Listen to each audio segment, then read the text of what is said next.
अल्हम्दुलिल्लाह नहमदुहु व नस्तईनुहु व नस्तगफिरुहु व नु'मिनु बिही व नतवक्कलु अलैहि व नऊज़ु बिल्लाहि मिन शुरूरि अनफुसिना व मिन सय्यिआति अअमालिना मन यहदिहिल्लाहु फला मुदिल्ल लहु व मन युद्लिलहु फला हादिय लहु व नशहदु अन ला इलाहा इल्लल्लाहु वहदहु ला शरीका लहु व नशहदु अन्न मुहम्मदन अब्दुहु व रसूलुहु अम्मा बअद फ़अऊज़ु बिल्लाहि मिनश शैतानिर रजीम बिस्मिल्लाहिर रहमानिर रहीम या अय्युहल्लज़ीना आमनू कुतिबा अलैकुमुस सियामु कमा कुतिबा अलल्लज़ीना मिन क़ब्लिकुम लअल्लकुम तत्तक़ून वक़ाल तबारक व तआला शहरु रमज़ान अल्लज़ी उन्ज़िल फ़ीहिल क़ुरआनु हुदल लिन्नासि व बय्यिनातिम मिनल हुदा वल फ़ुरक़ान वक़ाल तबारक व तआला फ़ी मक़ामिन आख़र क़ुल बिफ़ज़लिल्लाहि व बिरहमतिही फ़बिज़ालिका फ़ल्यफ़रहू हुव ख़ैरुम मिम्मा यजमऊन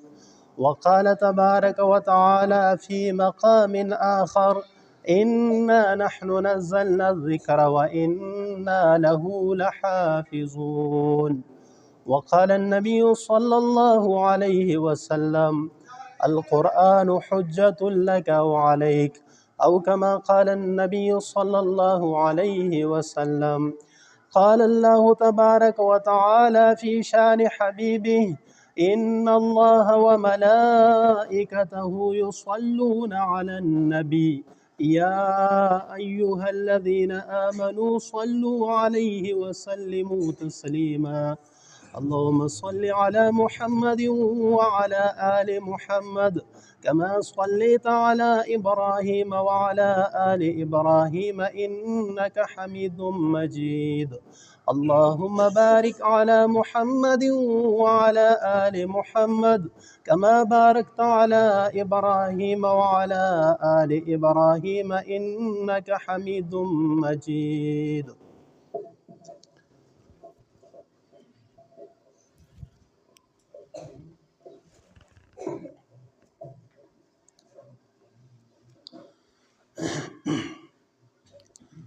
ज़मा ख़ुबी इज़्ज़तमंदो द अल्लाह रब्बुल इज़्ज़त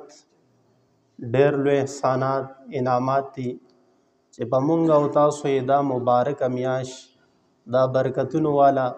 दा एहसानात वाला दा नेमतुन वाला दा हमदर्दे वाला दा सखावत वाला दा रिश्तेदारे वाला दा रूरवाले वाला मियाश पमुंगा अव तासु बांधे रावस्त मुंगा अव तासु इन इज़्ज़तमंदो ढेर रूणा ढेर मेंदे ख्वेंदे ज़मुंगा उस्तासु दा मियाश व द पलास वर नराला वराला तदेना मख के वफात शु अक्सरियत लाड़ और मुंगा अव तासु बांधे द अल्लाह ढेर लुई एहसान और फजलो चे अल्हम्दुलिल्लाह दा मुबारक मियाश मुंगा अव तोस्ता नसीब करा दा ज़मुंगा उस्तासु सखपल कार नौ ज़का मौलाना कारी तय्यब रहमतुल्लाह अलैह फरमाई कारी साहब ज़मा बारह की ख़बरें उगड़े कारी साहब फरमाई कारी तय्यब रहमतुल्लाह अलैह द देवबंद मुहतमिम हो मैं तो इस काबिल न था तूने अपने घर बुलाया शुक्र है तेरा खुदाया मुंगा उतासो दी म्याश काबिल न लेकिन अल्लाह व तरा व रसूल इज़्ज़तमंदो अल्लाह दा तौफीक मुंगा राको और दे म्याश तेरा व रसूल और बिया पदी म्याश के खपल कलाम और कुरान तके नवल और गीते उदरउल तौफीक राको नबी अलैहिस्सलाम फरमाई मन साम रमज़ान ईमाना व इहतिसाबन गुफिर लहू मा तक़द्दम मिन ज़ंबि सोक च द रमज़ान दा म्याश द ईमान और द सवाब फनियत सरा वनिवी द मा कबल टोल गुनाहुना गमाफ कम सगीरा गुनाहुना च सुमरम द कड़े दी अगद तमाफ शी और द कबीरा द पारा दिलरा तौबा इस्तल पकार रोजे इज़्ज़तमंदो यौ ढेर लुई नेमतुन वाला द अल्लाह म्याश था पदे के बोई नबी अलैहिस्सलातु वस्सलाम खपल सखावत दा से खोदो नबी अलैहिस्सलाम से सखी फयाज ज़ात हो लेकिन द अगर सखावत बोई परोजा के दा से वो लगद तेज़ सिले न बम सेवा मुंगा उतासुम जान सखी को इज़्ज़तमंदो कुरान करीम फरमाई वला तजअल यदक मग़लूलतन इला उनुक़िका ولا تبسطها كل البسط فتقعد ملوما محصورا. وی خپل لاس ته بره د سټ سره متړه چې لاندې جیب ته نه راکوزیږي. قرآن وی خب ان لسمه سپاره قرآن منځ ځان نه وي. ولا تجعل يدك مغلولة الى عنقك ولا تبسطها كل البسط.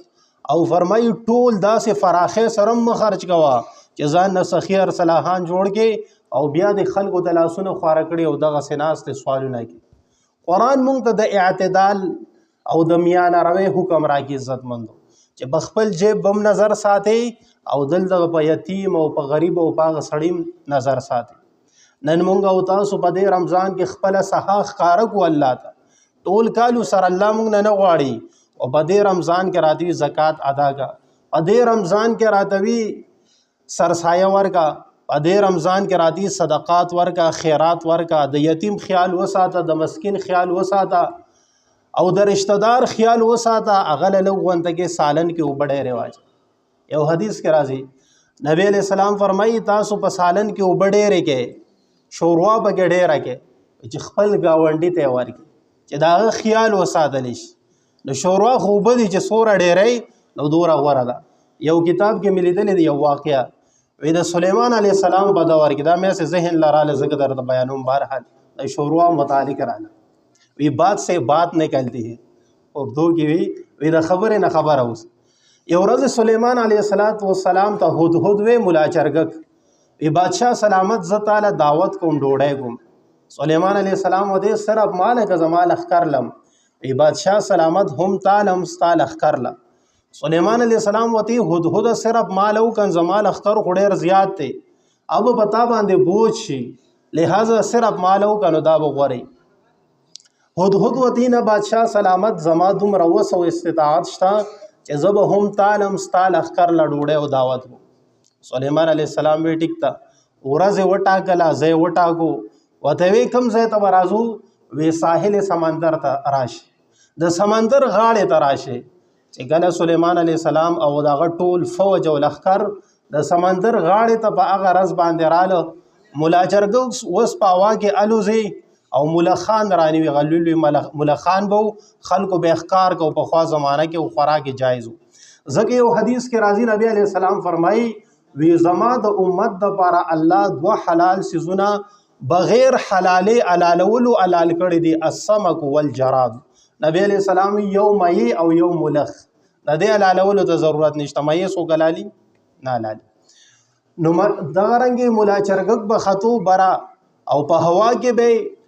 مولا خان راټینګول هغه به رانیول عزتمند ولاندې به سمندر ته راغورځول او دا आवाज به کو وی خوره خوره خو چې د چا بوټې نه رسیا په شوروا گزاره کوي. دا متل د چا دی؟ دا د مولا چرګک دی. د دین رستو فقها او علما او دا ضرب المثل ونیسو چې د چا اډو کې او بوټې نه رسی نو هغه په شوروا گزاره کوي. بهرحال عرض می دا کو عزتمندو چې نبی علیہ الصلوۃ والسلام فرمایي تاسو شوروا سیوا کې مونږ او تاسو په دې روزه کې د خپل مسلمانانو رونو د گاونډیانو رشتہ دارانو داغي خیال وساتو، داغي د سالن خیال وساتو، داغي سره همدردی وکړو. نو عرض می دا کو روزه د همدردی میاشت عزتمندو الله فرمایي پتا سو می روزه پر اس کړی دا تاسو نه مخ کې سابقه امتونو باندې مم روزه پر اس کړی وا د صد لپاره غرض او مقصد د روزه ذکر کی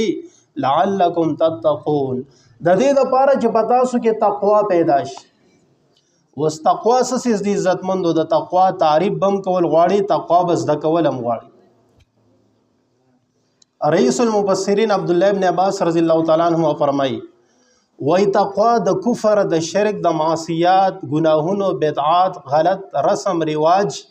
او د خرافاتو نه ځان ساتلو د تقوا وي. امام شولی الله محدث دلوی رحم الله فرمایي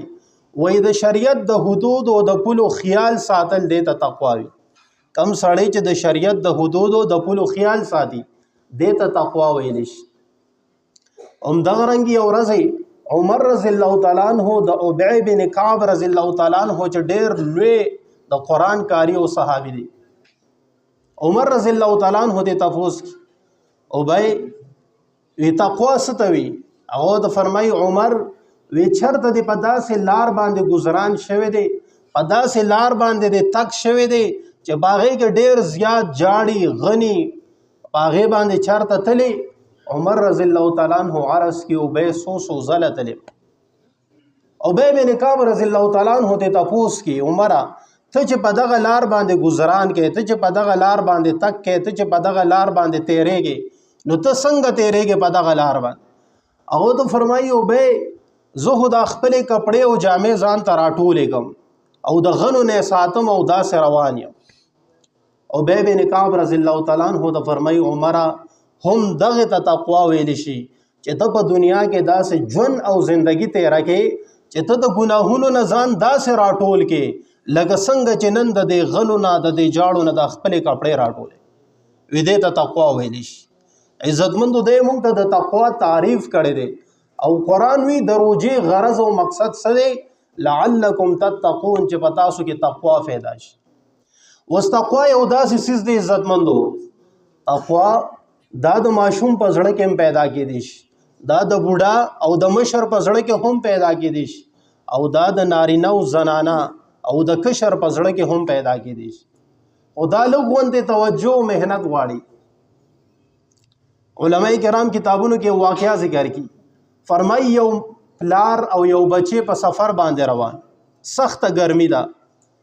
جون جولای ده هغه کې سفر کې پلار او بچی دواړه روان دي د دې سفر اوږد دی فرمای خرچات او شو سره خلاص شو سو سرونه دا پلار دی بچی ته وی بچی مخه ته یو باغ را روان دي د انګورو وی که چرته باغ کې مالک نو او څوک نو نو زبا کوشش کوم طالب انګور شو کوم او که څوک راتلو د باغ مالک راتله تبه ماته आवाज کی بچی وی ټیک تا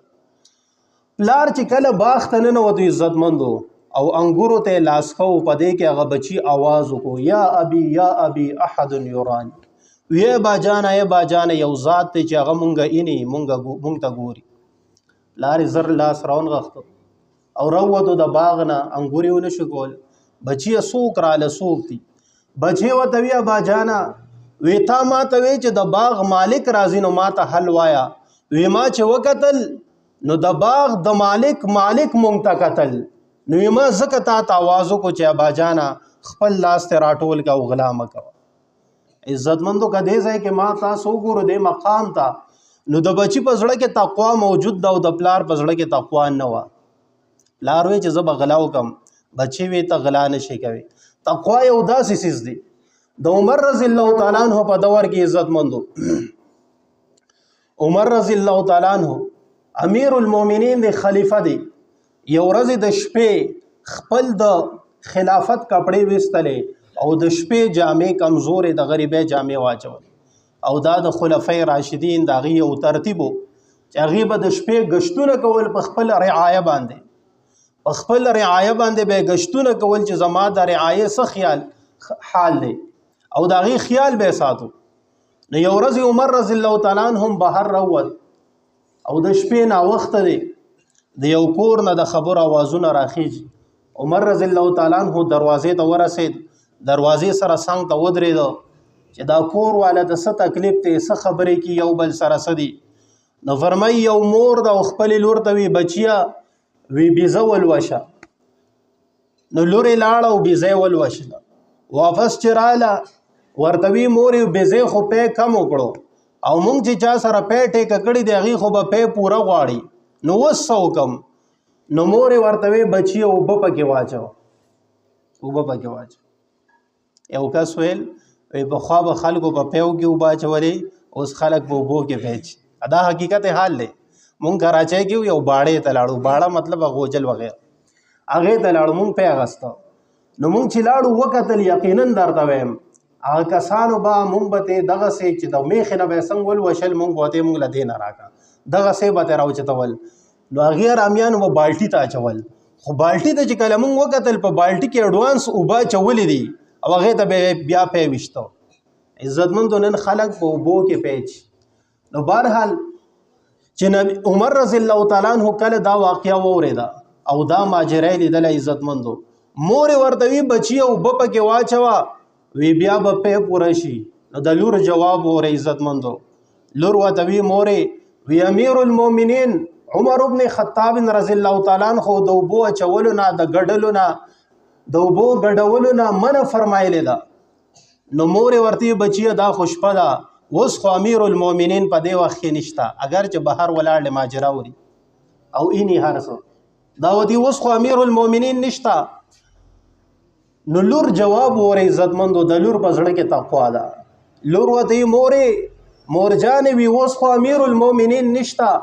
لیکن د امیر المؤمنین رب خوشتا کړه دا رب خو موجود دی. نن عزتمندو زما ستا تقوا چارته لاړه کورونه خالی شو د تقوا نه میدانونه خالی شو جماعتونه خالی شو زنانو د زړه نه تقوا وته نارینو د زړه نه تقوا وته د امیر صاحب د زړه نه تقوا وته د مولوی صاحب د زړه نه تقوا وته چرته وګورم تقوا نن تاسو مال پیدا کې صحیح په شتا الا ماشاءالله. بهرحال دا صرف د پیو مسله نه د عزتمند. نو امیر المؤمنین بهر ولاړ نه او دا ټول ماجرا او عزتمندو عمر رضی الله تعالی عنہ پوه شو په خبره باندې او لړو سحر چې کله د عمر رضی الله تعالی عنہ عدالت ولګید عمر رضی الله تعالی عنہ خپل عدالت او دربار ته د لور او د مور دواړه راوغختلې. هغه مور ته ول تنبیه او فرمایلا وی خبردار چې آینده په پیو کې وبوانه چي او آینده چرته ملاوټونه کې ګډونه نه کې او هغه لور هغه د خپل زوی د پاره رشتہ کې وغوښته هغه د خپل زوی د پاره چې دا دومره تقوا والا جنې ده. او بیا علماء کرام فرمایي عزتمندو چې د دغه جنې نه بیا د عمر رضی الله تعالی عنہ پنوسو کې عمر ثانی عمر بن عبدالعزیز رحمت الله علیه شان هستی پیدا شو. زکه علماوی چې د حلال او رزق سو خوري بچي به ول الله عالمان ګرځي او فرمایي بچي به نیکان ګرځي چې څوک د حلال او تلف کی او څوک چې حرام کی داغه بچي به حرامیانی حلال بني عزتمند په دې خبره خفه نشي. نو فرمایي د دغه لور په زړه کې تقوا وا او د مور په زړه کې تقوا نه خدا سے دور عزتمند یو درې واقعیا راضی فضائل اعمال یا صدقات ذکر کړي دا نورم کتابونو ډېر ذکر کړي روایت کې راځي. یو رضی عمر بن عبد الله ابن عمر رضی الله تعالی عنہ د عمر رضی الله تعالی عنہ زوی یو رضی په سفر وته د ښکار وغیرہ د پاره وته ملګری وسره دي ښکار کو وږي شوی دي خوراله یو شپون کې د باغ ځنګل کې ګډه سری خودی اصل کې د شپون کې امتحان اغستو شپون کې ته وی زمونږ یو ګډه پکار ده چې مونږ له یو ګډه راکې او مونږه حلاله ګزان لمونږ وږي شوی ته کې شوی شپون کې وته وی ټیک تما به در کړي وا او زه چون کې شپون کې او د ګډو مالک زنه مالک بل دی. عبد الله ابن عمر رضی الله تعالی عنہ مو فرمایي وستا خو مالک نشتا نو ته چې دینو مونږ لره ګډه راکا مونږ به درنه په پیسو والو خډېرې پیسې به درکو سزان لواله که مالک لورکې نه ورکې ستا مرضی ده د ورته زما اوی طالب تیم درکو ته به راسره مو خورې شپون کې ورته جواب کې زما خو روجه ده وی زه خو نشم خوړی نو ته فرمایي د ماښام له به در لګېدو خو ته چې دی نو مونږ ته اقرار وکړه چې زه خرڅوم ناغوی نه زما مالک به ماته د دې خبرې اجازت رانه کی او چې مالک نشته زه د ځان نه فیصله نشم کوي. عبد الله ابن عمر رضی الله تعالی عنہ ته فرمایي عزتمندو وی مالک موجود نه دی نو ته ولې په مونږ نه خرڅې مالک ته خو پته نشته او په مونږ باندې ګډه را خرڅه ناغه مالک جواب وره دا شپون کې جواب وره عزتمندو مالک خو نشته شپون کې وته یو عجیب الفاظ وی شپون کې ودی فاین الله وی الله چرته لاړو مالک نشته خو د مالک چرته لاړو یو ډېر عجیب الفاظ عزتمند د دې تقوا د الفاظ ته چې تاسو سوچ وکړئ او انسان د دې په حقیقت پوهیږي نو د انسان د خپل ځمکه و تختی چې دغه وخت د شپونکي د تقوا او عزتمندو د مالک نه د شپونکي او ګډ سرون کې او بيزي سرون کې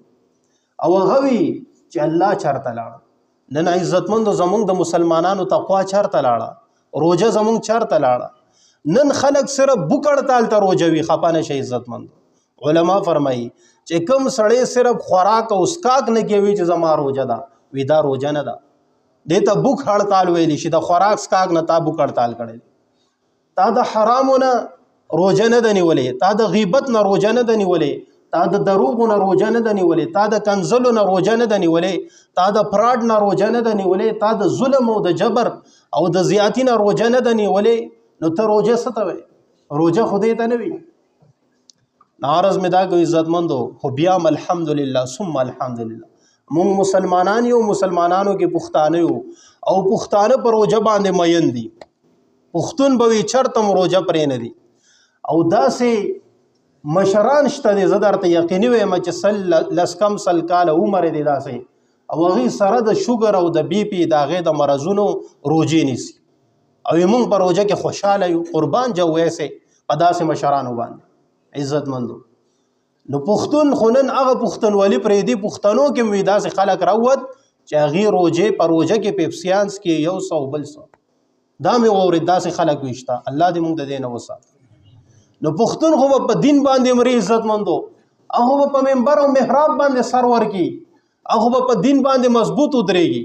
د هغه عقیده به مضبوطه وي. او که ډېر خلک راپاسي خو گر سے مجاهد نکلے گا انشاءاللہ، دا به ختمېږي نه. د غیر دا کوشش دی نن موږ ته خوف و حراس هغه پیلاو کړی دی هر طرف ته چې مسلمانان جماعتونه پرېږدي، مسلمانان منبر او محراب پرېږدي، مسلمانان د علماو سره مینه پرېږدي. لیکن عزتمندو چرته به هم دی په خپل کوشش کې کامیاب او کامران نشي، بلکې انشاءالله العزیز همیشه به خوار و ذلیل ګرځي. نو عرض مې دا کو عزتمندو، خوشحالي د ستاسو لپاره خوشخبري ده چې تاسو روژې نیوې او روژې مو نیولې دي او نیوې الحمدلله. ووایه ټول الحمدلله. په جنتیات کې به جنتیان وي، الله وایي وآخر دعواهم ان الحمد لله رب العالمین. جنتیان به دا وي چې کله دی بله ورځ مې درس کو په هغې کې مخې له یو روایت راغی، علامه بغوی رحمه الله ذکر کړی، فرمایي چې کله جنتیان جنت ته لاړ شي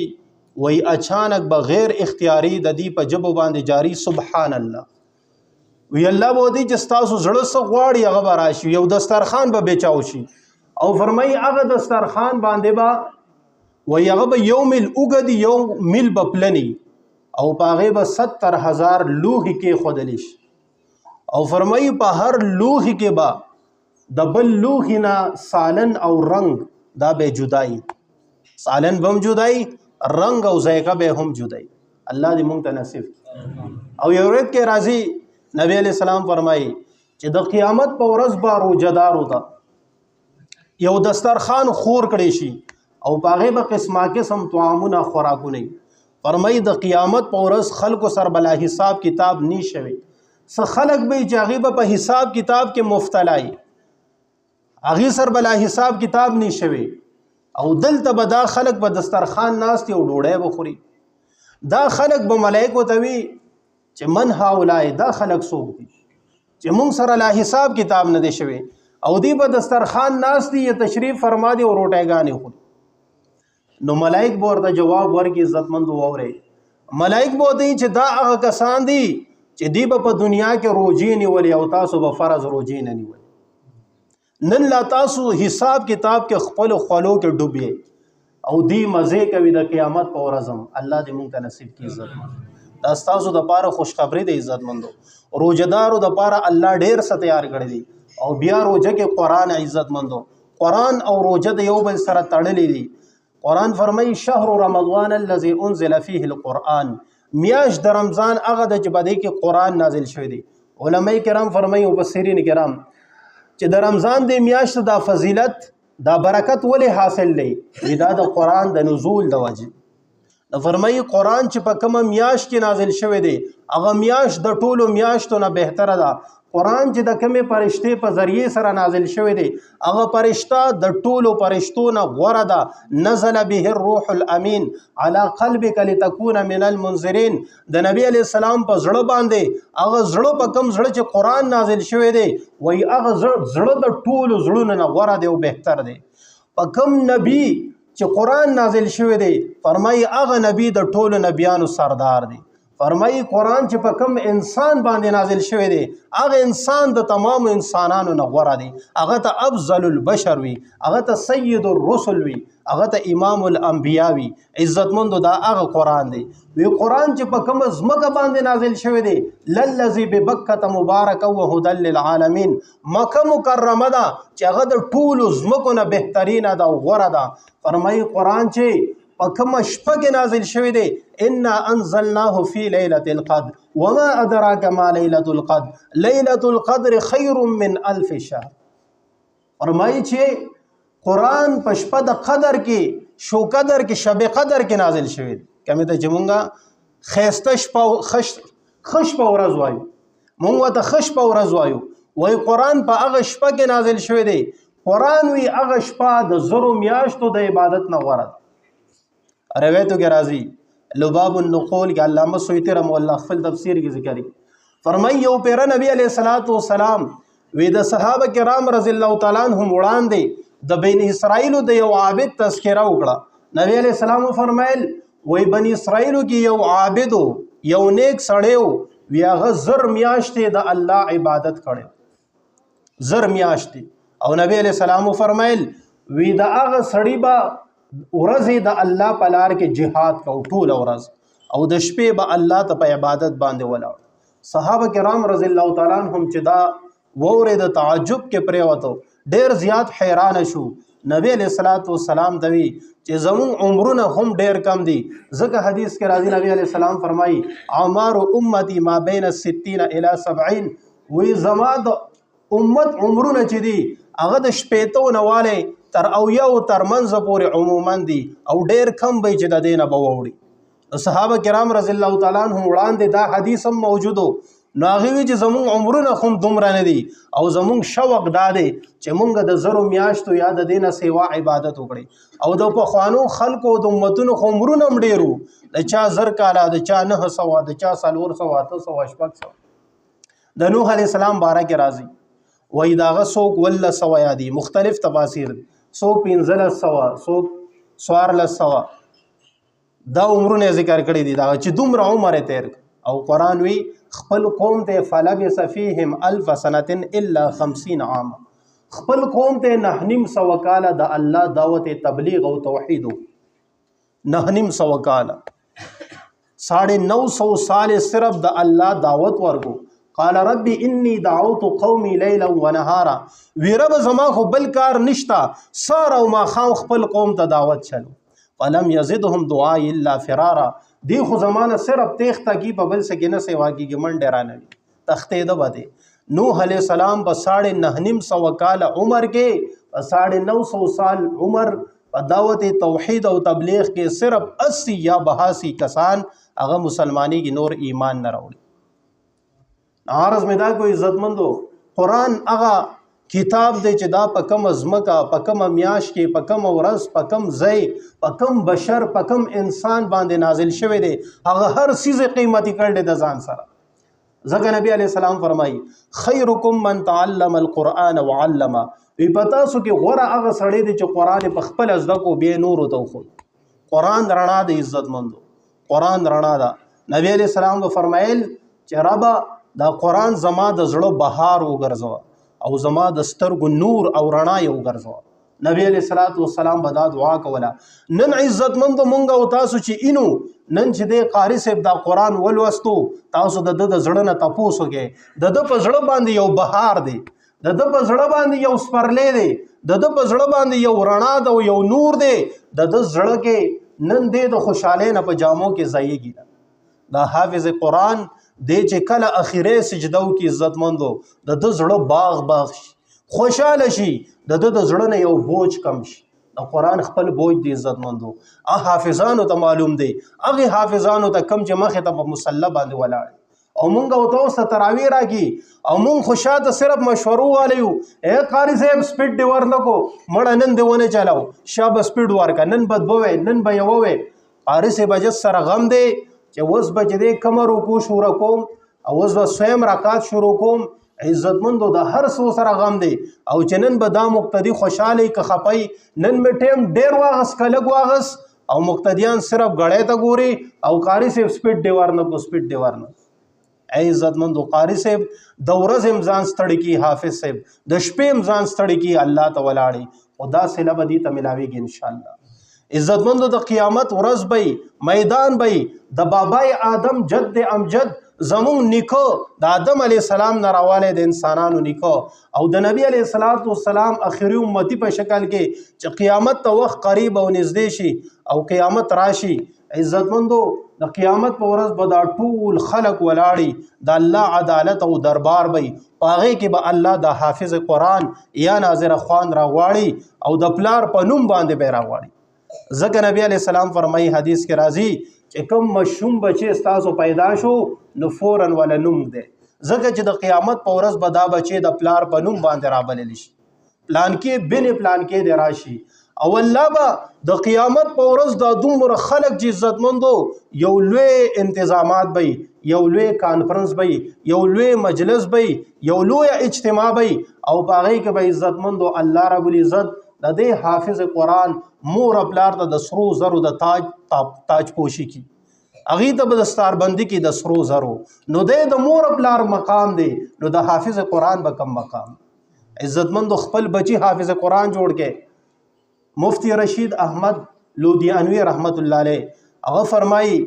وای زما چې عمر 46 سال شو، سورا شپږ سلويخ کاله عمر ډیری غلېږي تقریبا ډیری کم نه ولې نیمه عمر ووړي. وی په دغه وخت کې ما خپل بچی د قرآن حافظان کړه. وی ما سوچ وکړو وی ما وی چې رشید تا خود ځان د پاره ګټه وکړه بچی د قرآن حافظان کړه داغه ثواب والدینو ترسي، لیکن ما هو بخپل حفظ نه دی کړي نو زما د والدینو لپاره ما سو ګټل. فرمایي دا هغه وخت نه ما سره فکر پیدا شو وی قرآن ته کې ناستم قرآن ته ون ختم او په 3 میاشتو کې ما قرآن یاد قربان جاو ایسے لوگوں پر عزت مند دا سے خلق او دا رنگ زمون د جامع فاروق ابانی شیخ سلیم الله خان نور الله مرقد زمو استاد هم تیر شوی بیا وفات شو نن سلور 15 کاله مخ هغه خپل کتاب کې لیکي عزت مندو ویزه چې کله د علم نه فارغ شم لاړو په انډیا کې واغ وخت بیا وروسته پاکستان ته رال وی چې د علم نه فارغ شم او کلی ته لاړم نو زمونږ استادو که خیال عزت مندو نو د دې طلباو دا چوټیانې په شعبان کې وشي روزې لدی کلی ته راشي ټول علما طلبا راشي نو چې شعبان کې لړم کلی ته ورپسې فورن رمضان راغی وی زما محله والا جمعات مسجد والا ما ته وی چې مولوی صاحب راشه او موږ لوګ دې تراوی وکړه وی ما حفظ نو کړي ما قرآن نو یاد کړي او په خوانی عالمان دا غینه مخ کې چې په بیک وخت کې با یو عالم ام قاری او ام عالم او ام مفتی او ام حافظ قرآن، لیکن بیا وروسته علماء په کې کټګری وکړي چاته صرف حافظ قرآن وی چاته قاری وی چاته مفتی وی چاته مولوی صاحب دا بیا تقسیم کړي ولې چې هر سړی لرا په یو وخت کې دا ټول ډیګری کول ګرانی نو هغه فرمایي زه چې لاړم زه حافظ نو ما وی ما ته محله والوی چې مولوی صاحب راشه او موږ لوګ دې تراوی وکړه وی ما وی چې ما حفظ نه دی کړي ما قرآن نه دی یاد کړي ما علم کړي دی او مشران خو سادهګانی او په خواني خاصه سادهګانو مشران وی ما ته چې مولوی صاحب تاسو څنګه علم کړي دی چې تعالی قرآن نه درځي تاسو توجه شته عزت مند ما ته لګه توجه کې ماشومان پرې وی ما ته چې مولوی صاحب تاسو څنګه علم کړي دی چې قرآن درل نه درځي شیخ صاحب فرمایي وی زه جرأت واغستم زه غیرت واغستم وی ما وی چې ما ټیک بالکل ما علم کړی دی او ما له قرآن راځي وی د ورځې مې غیرت واغس یو سپاره یادوله او ماسخوتن به مې هغه سپاره په تراوو کې اوروله او عزتمند وی په 27 ورځو کې ما د قرآن ختم وکړو ما قرآن یاد کړ داسې خلق تیر شوی هم دغه رنګې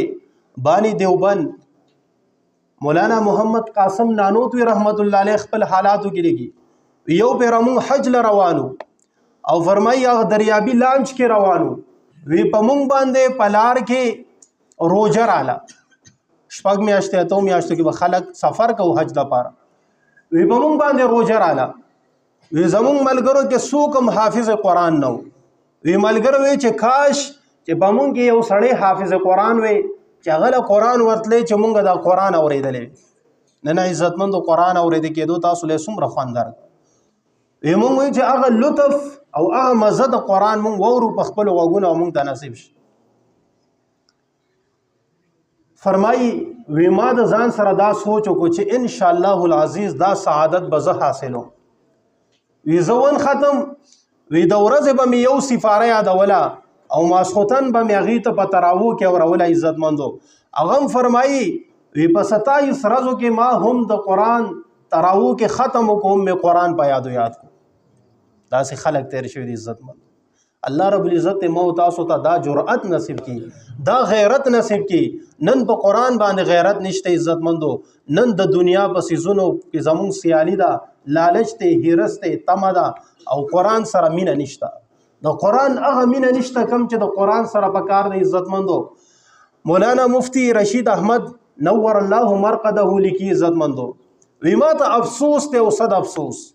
وی په هغه علما او عوامو نه ګیله نه کیږي خفه کېږم. علما ته وی په هغه علما چې قرآن رالی، قرآن لولي او قرآن خولينا او قرآن سره مینه نه کی خولينا. نن چې زما ستا ماشوم بچی نازبین مونږ راو نیسو او په دواړه مخې په دې روزه کې خپل کو خپلو کنه خپلو. ابل ورځ مالګرو ته یو مسله بیان کړه روزه متعلق. مېګه چرته په روزه کې یو سړی خپل ماشوم بچی خپل بچی خولي نو باغې سره روزه نه ماتي. مسله واضحه شو. بهرحال نو ماشوم بچی نازبین بچی خو مونږ په دواړه مخ خپل کو او قرآن راوالو د دوړو ډک او د دوړو ډک واپس پالماره کې کیدو. دا سیده کنه د عزتمند کم از کم دا غې نه دوړې ټکو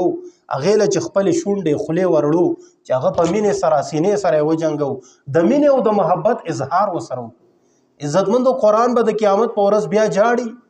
قرآن به سوي د الله پیغمبر به جاړي. وقال الرسول یا رب ان قوم اتخذوا هذا القرآن مهجورا. پیغمبر به د الله په عدالت کې په مونږ باندې مقدمه دایر کی چې ربا زما د قوم دا قرآن پریخو د نظر انداز کړو. نن عزتمندو مونږ خپل گریوان کې وګورو چې شپه ورځ په ما باندې تیر شي پتا باندې تیر شي مونږ د قرآن څومره تلاوت وکړو. آیا د قرآن مونږ څومره تلاوت وکړو او بیا په رمضان شریف کې چې د رمضان ورځې شپې تیریږي په دې کې تا تلاوت وکړو که ونه کړو. نن خو مونږ بازارونو له ټایم ورکړی دی، خریدارو له او نور سیزونو له ټایم ورکړی دی، روجمات له افطاري له ټایم ورکړی دی چې قسمه قسم بروډ چاټ یو سو بل سو جوړو. لیکن قرآن له ماته سوره ټایم ورکو. قاری صاحب خبره دعاګانو له مونږ سوره ټایم ورکو. عزتمندو په خپل حال باندې رحم وکړئ، خپلو بچو باندې رحم وکړئ، په خپلو زنانو باندې رحم وکړئ. شیخ الحدیث محمد زکریا رحمت الله علیه فضائل اعمال کې لیکي وی الحمدلله وی زمونږ زنانا روزه کې سره د کارونو د کور کارونو په اسانه سره 15 سپاره تلاوت روزانه کی. تاسو وایي زمونږ استاد زنانه نن کی نه زمونږ استاد د زنانه لوی جهاد داري چې هغه وی چې بس مونږ خاوندانو لا تیار کړه بچو لا تیار کړه بس مونږ جنت وګټو. بهشکه وی ګټو هغه شک نشتا، لیکن ولې پتا باندې د قرآن څخه حق نشتا، پتا باندې صرف د خاون حق دی، پتا باندې صرف د بچو حق دی، پتا باندې د الله څخه حق نشتا، پتا باندې څخه عبادت نشتا. عزتمندو زنانه وته مو وای تهجد ل خپل ټیم ورګه، اشراق او اوابین ل خپل ټیم ورګه او دغه رنګ قرآن ل خپل ټیم ورګه او د پخول خپل ټیم دی. الله رب العزت موت او صدر وجا سانای. الله رب العزت موت او استفاده سو خبرو د عمل کولو توفیق راکړي. عزتمند تاسو وکړې دي، تاسو قرآن واورېدو، تاسو کېناسته د الله در دی د الله کور دی او په دې کې تاسو رااله تاسو ډېر وخت ناخلم ورنه خبرې وي ختمېږي نه. تاسو ته مو بات سے بات نکلتی ہے، خبر اودېږي خو لږې خبرې وی مختصر لیکن فر اثر. لږې خبرې خدا کار خبرې او لږې خبرې خو عمل کول. عزتمندو مشران وائی عمل دلار عمل. اقبال سے وائی عمل سے زندگی بنتی ہے جنت بھی جہنم بھی، یہ خاکی اپنی فطرت میں نہ نوری ہے نہ ناری. نو عمل شاہ اشرف علی تانوی رحم الله فرمائی وینن په خلکو کې د عمل کمزوري ده. یو مثال د ذکر کوم ادا اکثر ذکر کوم او فرمائی خبر ختموم صرف دا مثال نه مختصر. یو سړی توتی ساتلی او توتی عزتمند توتی ساتلی نا طوطي په الوتو مو د سر عادت وو. نو طوطي ته په یاد وښودل وی طوطي دا زده که دا خبره چې زه به د ښکاري په دام کې نان خلم، زه به د ښکاري په جال کې نان خلم. دی ورته په یادو یاده کړه او طوطي دا خبره په یادو یاده کړه وی زه به د ښکاري په دام کې نان خلم، زه به د ښکاري په دام کې نان خلم. لګیا دی اوس دا ورد ځان سره کی او فرمایي یو ورځ ښکاري راغی، شکاري راغی او دته دام کې خودو او طوطي خپل په دام کې ونختو، هغه سره پنجره کې هغه کینو او کور ته بوتو او طوطي وی زه به د ښکاري په دام کې نان خلم، زه به د ښکاري په دام کې نان خلم. پوهېږئ عزتمندو، تنویر مولا فرمایي نن زمونږ او ستاسو مثال د طوطي د عزتمندو. مونږ او تاسو صرف خبرې زده کړې دي، عمل نه خالی وو، عمل نشته په دې امت کې وي. عزتمندو خبرې لګي او عمل ډېر. الله رب العزت دې موت اوس په دې خبرو د عمل کولو توفیق راکړي. واخر دعوانا الحمد لله رب العالمین.